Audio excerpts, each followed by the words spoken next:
Hi everybody, welcome back to my channel. Thank you so much for coming by and checking out this video.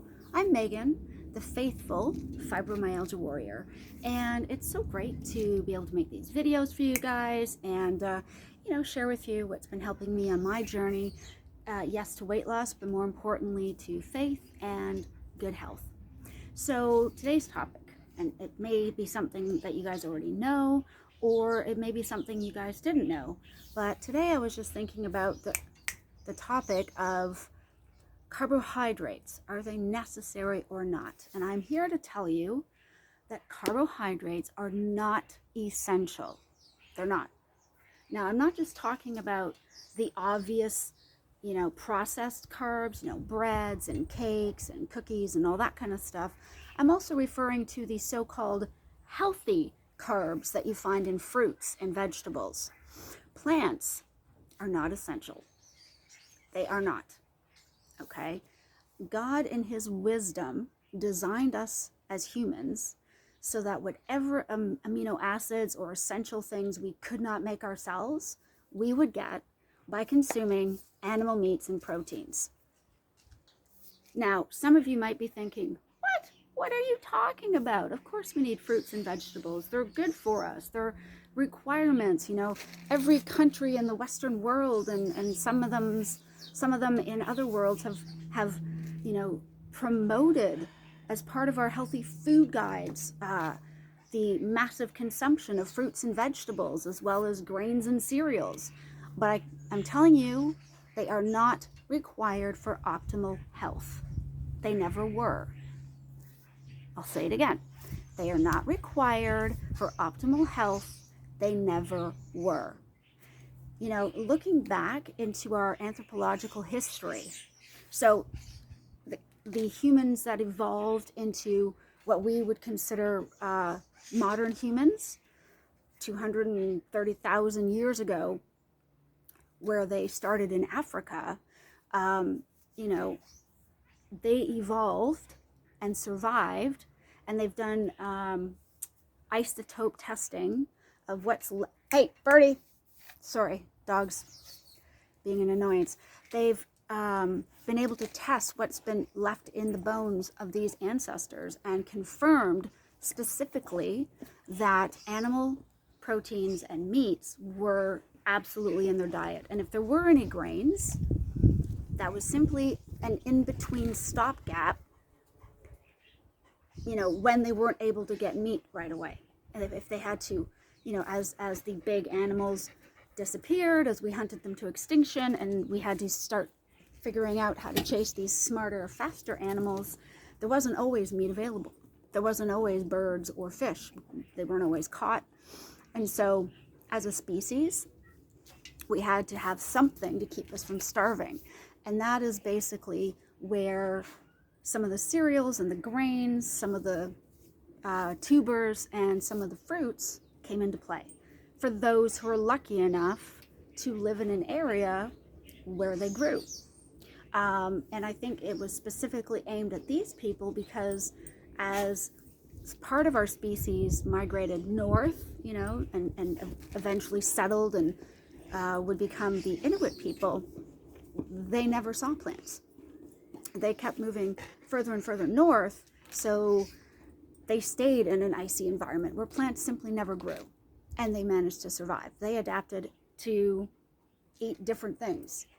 Those who were in a warmer climate, where when the ice sheets retreated, had different options. Yes, they had to catch now smarter and faster animals than before, had to develop tools, how to hunt, and of course, God provided for us fruits with seeds, of seed-bearing fruits, and vegetation.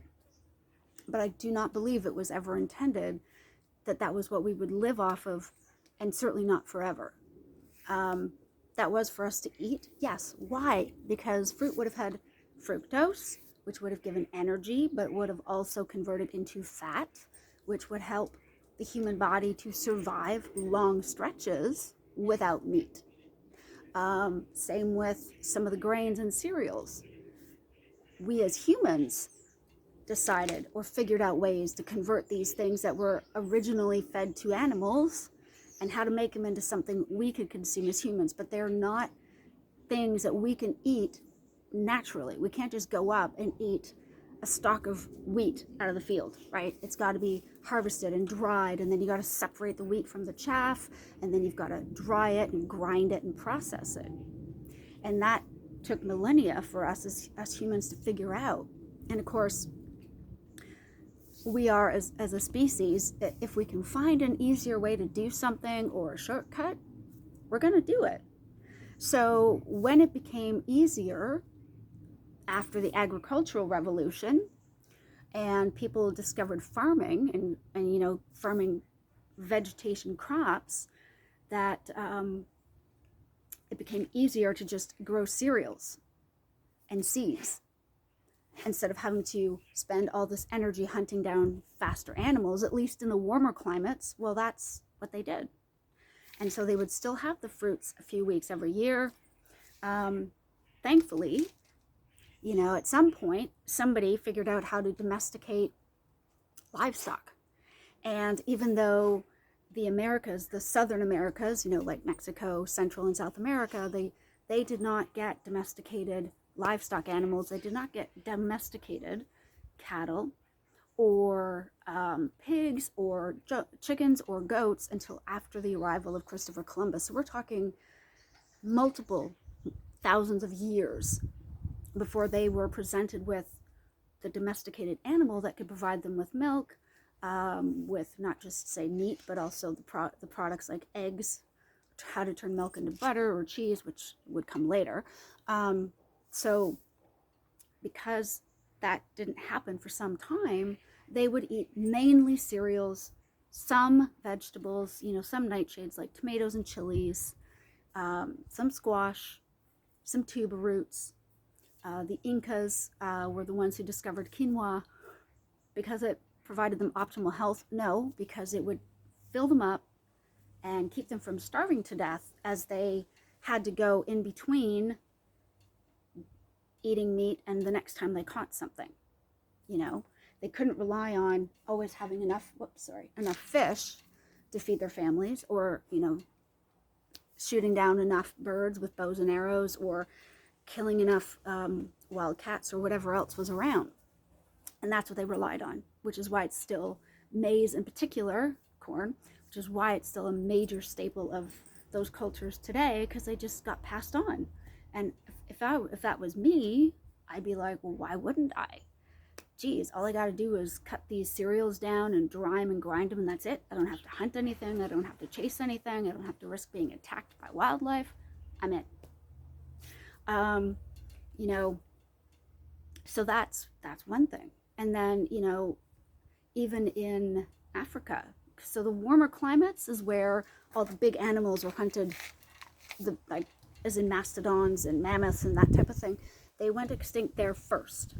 And the ones that moved north, the woolly animals, we continue to go after. Those who are brave enough and wanted to go and were willing to face the cold, chased after them.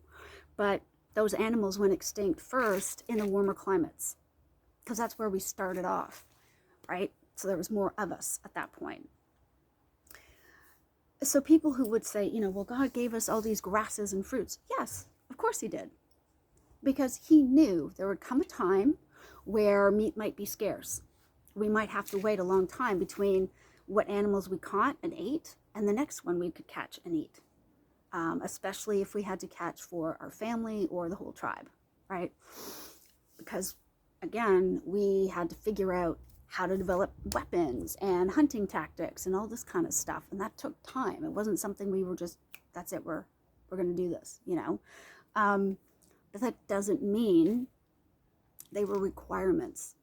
The fruits and the cereals and some of the grains that we made edible, basically their entire purpose was to fatten us up so that when we would go through long stretches during, in between the times of feast, we would not starve to death as a species. And so thankfully, our body did not require carbohydrates to survive. Carbohydrates were consumed simply to become converted into sugar and then fat in our bodies so we would not starve whilst we waited for the next animal to be caught and killed. That's it, you know. Because if they were essential, then the Inuit people would not exist today. Nor would the Maasai, nor would most of the native Indian people living in Canada and the United States. Why? Because they ate very little vegetation. They hunted all the relatively big game a bit further north than those who, went into the Southern Americas and went across the plains, buffalo and bison and caribou and elk and deer and moose and bear and whatever else they could catch. And actually they did really well until the Europeans came across. And then, of course, a lot of them got wiped out with disease. But as far as what they ate, it's been confirmed that, yes, majority of what they ate was animal meat. And it's fat.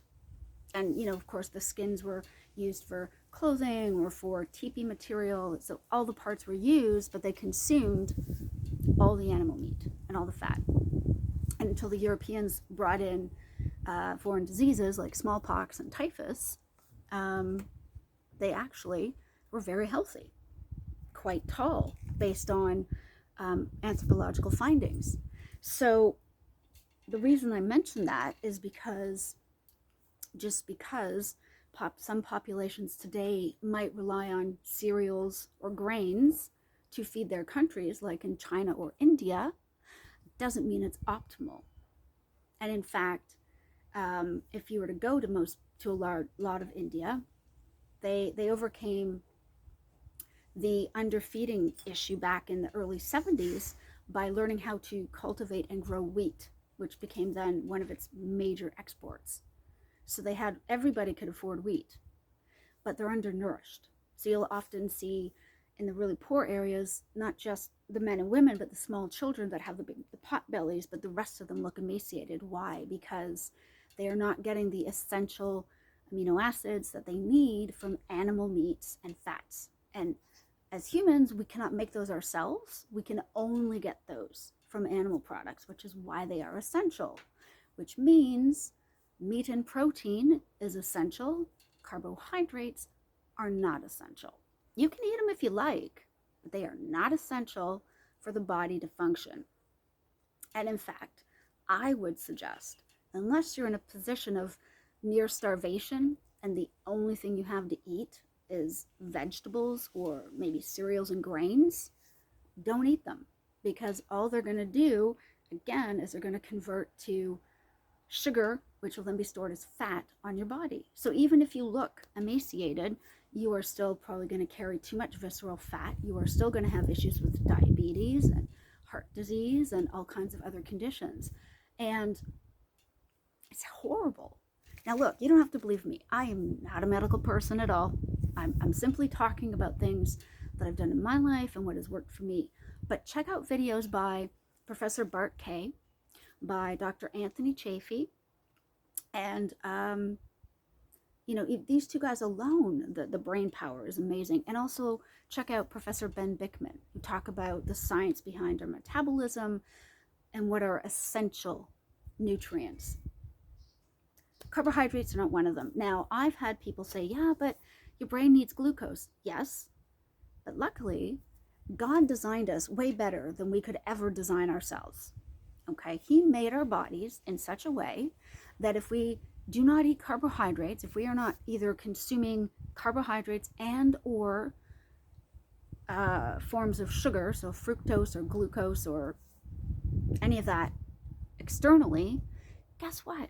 Our brains are perfectly capable of getting glucose other ways. What does that mean? Well, when you stop eating carbs and burning them, our bodies are more than happy to start burning the body fat we already have on us, turning those into ketones, which can then be converted into glucose for the brain through gluconeogenesis. We do not need external carbohydrates. We do not need to add glucose to our diets at all. Absolutely not. Okay? Now, I'm not referring to anything to do with type 1 diabetes, because that is a completely different problem. And in fact, with measuring out amount of insulin and how much carbs to eat and balancing all that, I would suggest there's a couple of good videos that Bart K has made. Definitely check those out, where he addresses that issue with a couple of guest speakers.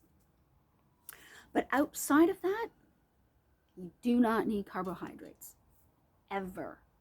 No, seriously, you do not need carbohydrates ever. I'm so excited because I've finally got my husband on board. Now, if you want to eat some vegetables, that's your call. If you like them and you want to eat them, fine. I don't, but I would suggest strongly that make sure, first of all, they are not starchy, because that'll definitely spike your blood glucose. And avoid dark leafy greens, because those things are high in oxalates, and that'll just add all kinds of bad poisonous toxins into your system that you don't need. Okay, so if you're going to have non-starchy vegetables of some sort as a side dish, because you are still in your head, you still feel like, but we were told we need to eat fruits and vegetables. We don't. Okay, that was something promoted by the big farmers associations in the United States. Okay, and this was then copied and mimicked and echoed by other countries around the world. Plants are good, red meat is bad. Why is that?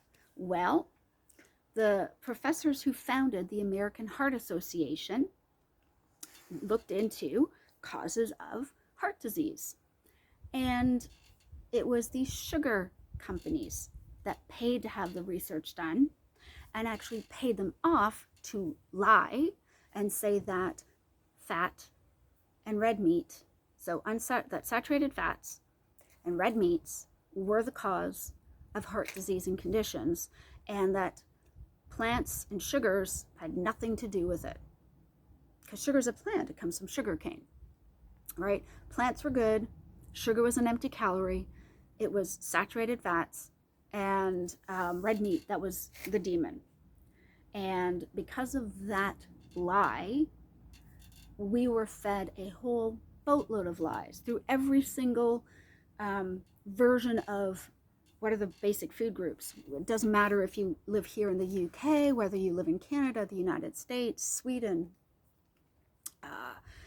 France, Germany, probably even parts of South Africa. You will find the recommendations are very, very, very heavily plant-based, everywhere from cereals, grains, pulses, lentils, fruits, and vegetables, to actually stating you should be having X number of servings of whole wheats and grains, and don't forget about, things like corn. And then fruits and vegetables on top of that, with a little bit of protein from poultry, fish, or pork, and avoid red meat at all costs. And that's not true at all. It is not true at all. It's the complete opposite. Now, if you are someone who still enjoys, some green peas on the side, or maybe some sauteed mushrooms with your steak, go for it. It's not up to me. All I'm saying is you don't have to. So, if you're the person who has always wanted to just have, say, a great big old steak with a bit of butter on it, or some light seasoning, and you don't want to have the pieces of asparagus or asparagus or broccoli on the side, you just wanted to have meat, but you always felt like, I'm supposed to eat more vegetables. No, you aren't. It's not required. There's no such thing as an essential carbohydrate. And that doesn't matter if it's plant-based or processed, wherein a plant or a grain has been turned into something that's a baked good. Doesn't matter if it's whole grain rice or basic pasta. It is not required. In fact, stuff like that, stay away from. Please stay away from it. It is so processed and so bad for you. If you want to have some vegetables, of course you can.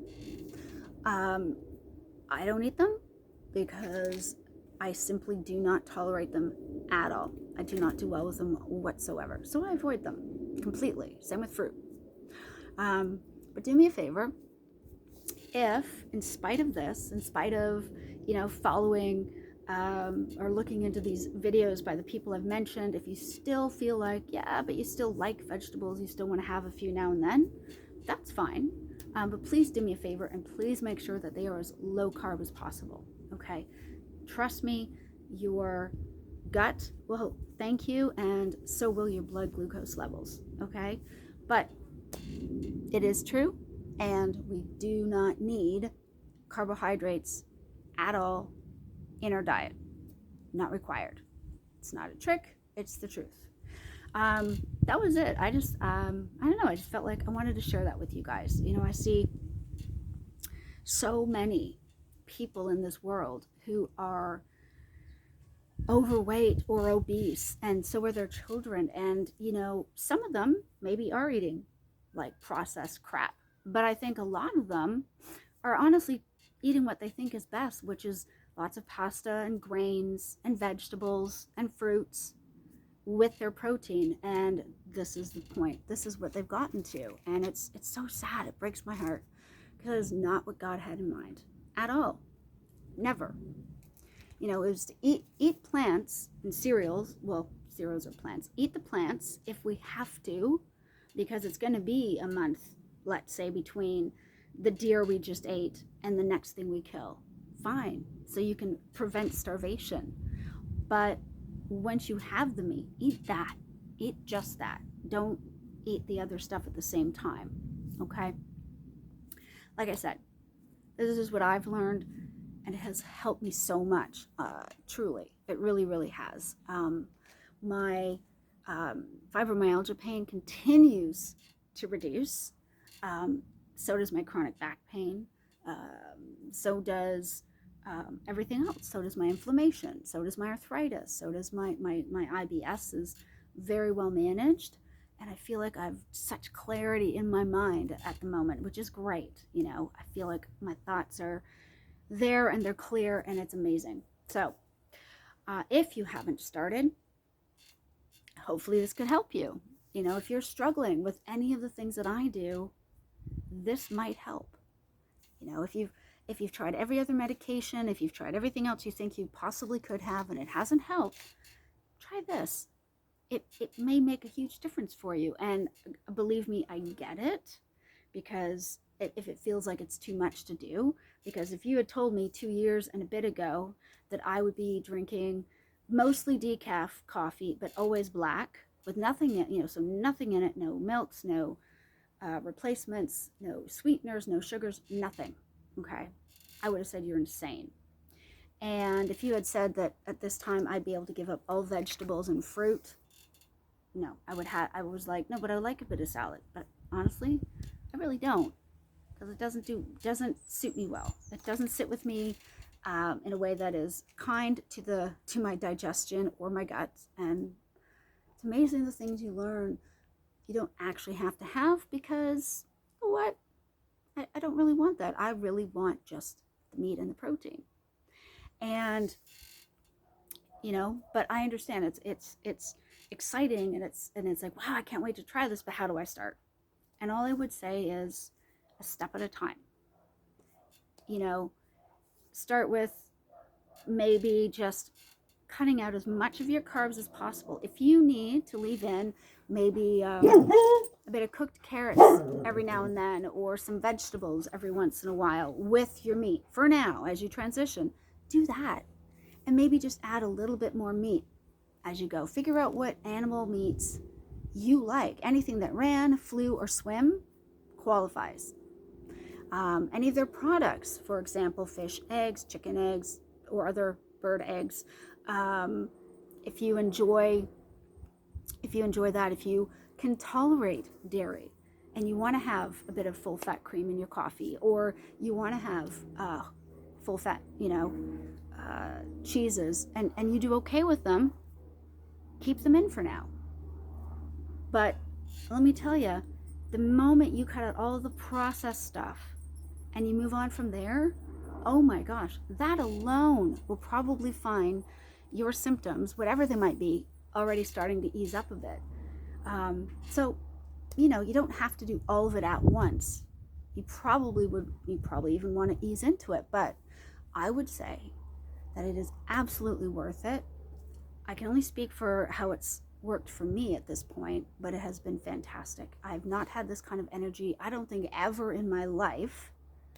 Um, and that's including the fact I have all these medical conditions. And it has also helped me tremendously because I've been able to find freedom from my bulimia through carnivore. And it's been such a great blessing that I don't struggle as I once did. Because, there was a time where I used to pray, God, don't let me feel like this. Why do I always feel like this? And I prayed, but I was still eating crap. And so I realized, since being carnivore especially, that I needed to have both of those components, the right diet and the right mentality. And until I was in the right headspace through my diet, nothing else would have made a difference. And it was only once I realized that I needed to clear out all the garbage and all the inflammation in my thoughts, if you will, the brain fog, all of that. Once that lifted, I was able to really pray and meditate and walk with God and realize all the things I have to be thankful for, all the blessings in my life. And that made it easier for me. Not like there weren't challenging days, because of course there were, but it made it so much easier for me to turn over my anxieties and the things that fed my bulimia and that addictive behavior, so that I could be free and have peace of mind and food freedom. Which, if you've not struggled with that ever, it sounds funny and may not make any sense, but for those of you who do struggle, this could help with that also. There's research out there. There's all kinds of, I think, not experiments, but research and sort of anecdotal evidence that a carnivore diet that is high in animal fats and protein is critical and has been helpful with so many people, say, dealing with mental health, whether it's depression or anxiety or bipolar, ADHD. Doesn't mean that the condition will go away completely, but it has made a huge difference in balancing out all the chemicals and all the wiring in the brain, because now the brain's not being starved. It's getting more than it needs in the way of glucose and, of course, the fat it requires, because the brain is mostly fat. And when it gets the ketones from our body fat and it converts it into what it can use through gluconeogenesis, well, oh my goodness, that's what helps. I think that's what helps with brain fog clear. That's what helps with our cognition to improve. And it's amazing.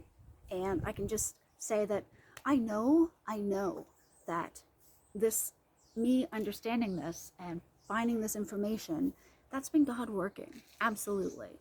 He has sort of whispered in my ear and shoved me a little bit through the Holy Spirit, guided me towards first keto, now carnivore, and all these amazing people in the space, some of whom are also believers, some of whom may not be, but believe in the science and believe in the fact that this is the way we're meant to eat.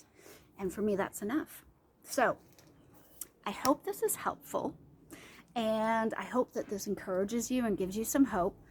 Please, please, please let me know how you're doing. Let me know where you are in your own personal journey, because that encourages me. I want to make this a place where we can share with each other and encourage one another, because I think that's all part of the community.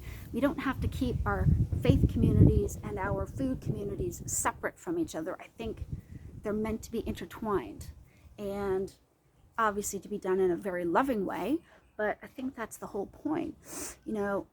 My hope is that people who are suffering with chronic pain and illness and inflammation, who don't know that their food is probably a main contributor, how much better they would feel if they knew that truth.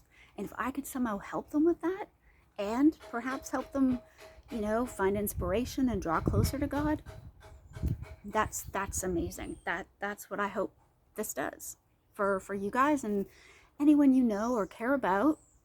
Obviously that means you must know them too. Sorry, that's kind of a weird expression, but that you would help them perhaps by sharing this. Again, you do not have to just take my word for it. Okay, you don't. I wouldn't expect you to, but check out, please, definitely, you should check out different videos by Dr. Anthony Chaffee, Professor Ben Bickman, Professor Bart K, and the many others in this space who, using science as well as faith in many cases, have shown that the proper way of eating, God's planned way for us to eat, animal meat and protein and fat first, and fruit if it's around, or plants if we have to, because we can't access any sort of meat or fat, you know, any protein or fat, only in times of near starvation. But ultimately, he wants us to eat the animals and not turn the world into a desert by monocropping for cereals and things, cereals, grains, and seeds that, quite honestly, we cannot eat as they are. We cannot consume and absorb as humans because they are not bioavailable to us. We are not ruminant animals. We do not have multiple gastric parts to us, and therefore we absorb nothing out of them, right? Like wheat is, I think it's 80% gluten, which is not intended for human consumption. And even people who do not have a gluten sensitivity will get bloating and gas, you know, gassy and bloating and constipation often after consuming products with wheat, even if they don't show up on a celiac test, because we're not meant to eat them long term, even though we have. So that's my little bit there.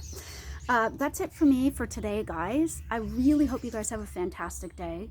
It is a glorious day. You know, God has given us another great day. Wherever you are, remember, God is amazing. He has given us life, and we often live in a place where we can actually choose to eat properly.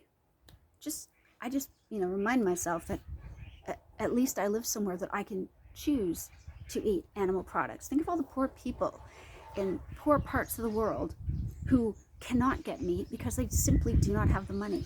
They cannot afford it, and the animals are hard to come by. You know, places like India, parts of Africa, certainly parts of Central and South America. People eat what they have to survive. And yet, here I am, able to choose what I want to have on a daily basis. Now that is a blessing. Let's work together, okay? Please, if you haven't yet subscribed, I wish you would, because it would be amazing to grow as a community group, support each other, spread this message that God has a plan, yes, not just for our lives, but for how we eat and how we look after ourselves. And I hope this helps people.